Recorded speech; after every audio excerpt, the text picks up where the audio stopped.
A guerra no Oriente Médio. O Hamas libertou outras 2 reféns por razões humanitárias urgentes. Segundo as autoridades, mais de 200 pessoas foram levadas à força ao território palestino no dia 7 de outubro, durante o ataque do movimento islâmico palestino. A gente fala agora diretamente da Europa com o nosso correspondente Luca Bassani. Luca, bem-vindo como sempre. Então, tivemos mais uma liberação hoje de 2 pessoas. E saber o que vai acontecer a partir de agora. Quais os destaques do conflito nessa segunda-feira, Luca?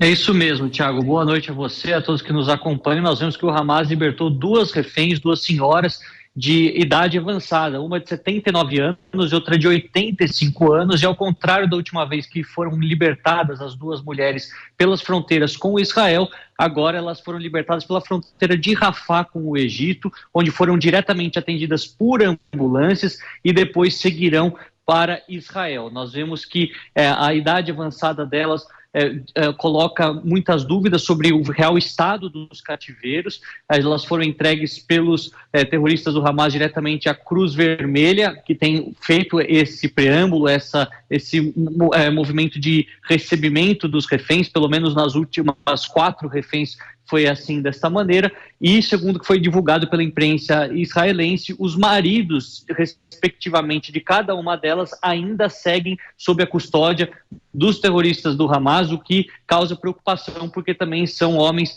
de idade avançada. Até agora são, segundo as autoridades israelenses, mais de 220 pessoas que foram capturadas, apenas 4 libertas, o que coloca certa dificuldade na posição de negociação, porque são muitas pessoas ainda de diversas idades, incluindo crianças e outros idosos que seguem sem o seu paradeiro conhecido, seguem ainda, como eu disse, raptadas pelo Hamas. Nós vemos que durante as últimas horas, mais caminhões conseguiram fazer o caminho desde o Egito até a faixa de Gaza, mas segundo as Nações Unidas, o volume continua sendo muito pequeno se nós compararmos com aquilo que é necessário. Antes da guerra, eram mais de 200 caminhões diariamente que faziam o caminho tanto de Israel para a faixa de Gaza quanto do Egito para a faixa de Gaza, e até agora pouco mais de 40 caminhões conseguiram fazer isso, o que dificulta muito a situação humanitária daquela população que segue sem acesso à comida, sem acesso à energia elétrica e à água, além, é claro, da falta de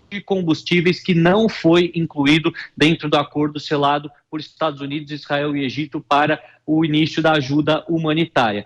Alguns países da União Europeia anunciaram também ajudas milionárias, como o Reino Unido, 20 milhões de libras para o povo de Gaza, para o povo palestino, mas tudo isso parece não fazer o seu caminho àqueles que mais precisam, o que eleva também o nível de preocupação tanto com os reféns, como nós já dissemos, mas também com as milhões de pessoas que vivem na faixa de Gaza, que não têm perspectiva de melhora, considerando o andar dessa guerra.